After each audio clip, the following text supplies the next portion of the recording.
Then comes the modern world. 1914 comes the First World War. And the Ottoman Empire enters the war on the side of the Germans, the Axis powers. The Allied forces prevail, and one of the key Allied powers is that of the British Empire. 19th century, the British Empire undergoes revival, a revival of the gospel. And in the revival comes an increased love for the Jewish people, an increased interest in the Holy Land and in end-time prophecy. The prophecy that God would restore the land of Israel to his ancient people.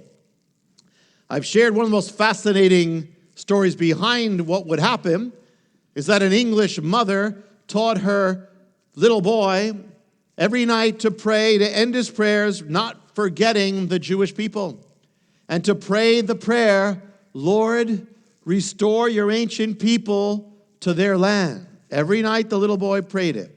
Undoubtedly, there were many people in England praying for that restoration of the Jewish people, the Bible foretold.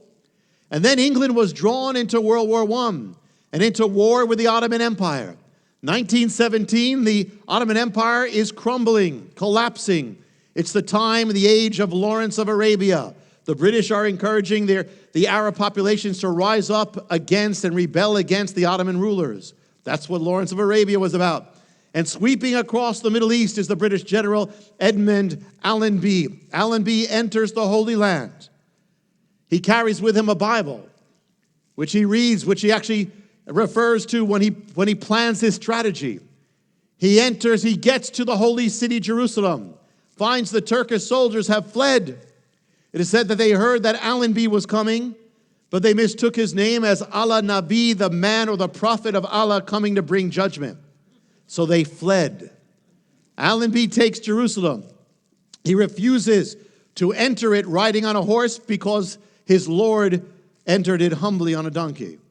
Now, for the first time in 2,000 years, Jerusalem is in the hands of the power, a power that looks upon the Jewish people with favor. And it all happened through General Allenby. And Allenby was the little boy who prayed every night, Lord, restore your people to their land.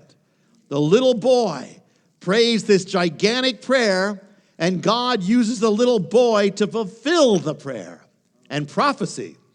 The British Empire issues the Balfour Declaration, saying that the empire looks on favor with the establishment of a Jewish homeland in Israel.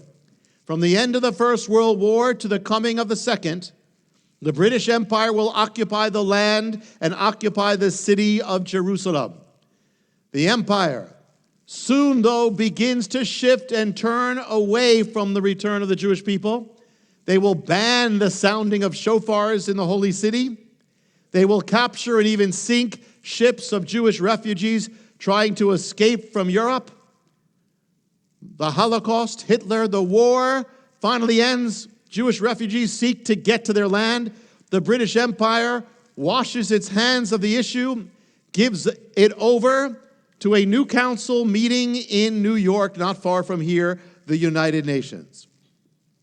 November 1947, the United Nations votes to divide the land of Israel into an Arab section and a Jewish section. As for Jerusalem, they deem it will be given to neither. It will be an international city. For the Jewish people, it's not what they want, but they accept it.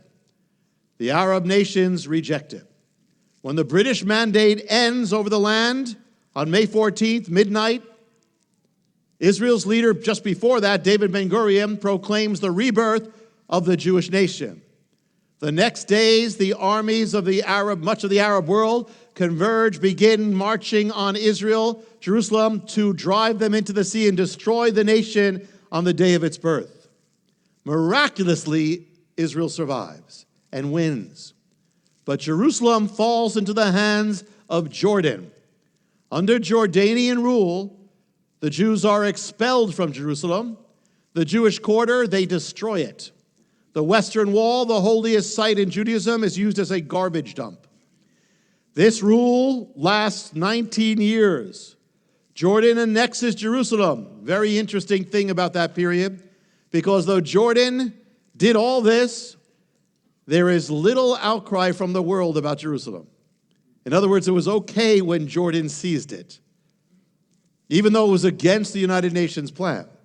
And note the difference. Israel took Jerusalem later, we'll get to that, after warning Jordan not to get involved in attacking. Israel was in a war of defense when that happened. Jordan was in a war of trying to destroy Israel when it took Jerusalem. But there was little outcry. And Jerusalem was never made the capital of Jordan or really anything else. The PLO, the Palestine Liberation Army under Yasser Arafat, was formed before the Six-Day War, before there was any issue of Jerusalem, and it was formed to destroy Israel.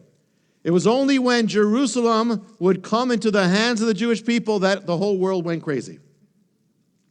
And this is how it happened. The Six-Day War. The Soviet Union tells Egypt that Israel is planning to attack them. It wasn't true. Egypt threatens to destroy Israel. It calls for the UN to remove their peacekeeping troops. The UN says, we will oblige you. Egypt, armed by the Soviet Union, along with other Arab nations, begins mobilizing. And they vow to destroy the nation of Israel. Israel, watching all this on every side, mobilization to destroy it, takes a preemptive strike against the air forces of its enemies. The Six-Day War begins. Israel tells Jordan, do not get involved in this. Jordan gets involved anyway to destroy Israel. Because of that, the battle now includes Jerusalem. Israeli troops under enemy fire enter the holy city, the old city, through the Lion's Gate for the first time in 2,000 years. Israeli soldiers are standing inside the gates of Jerusalem. They make their way to the Western Wall and to the Temple Mount, and there the soldiers weep. The rabbi who goes with them says the ancient prayer over Jerusalem and sounds the shofar. The holy city, Jerusalem, after 2,000 years after Messiah wept over Jerusalem and foretold what would happen, now returns to the Jewish people. The holy city was originally, that Temple Mount was purchased by King David 3,000 years before. The Temple Mount. The site was a threshing floor. In Hebrew, the word for threshing floor is the word goren. The Temple Mount was originally the goren when David purchased it for Israel.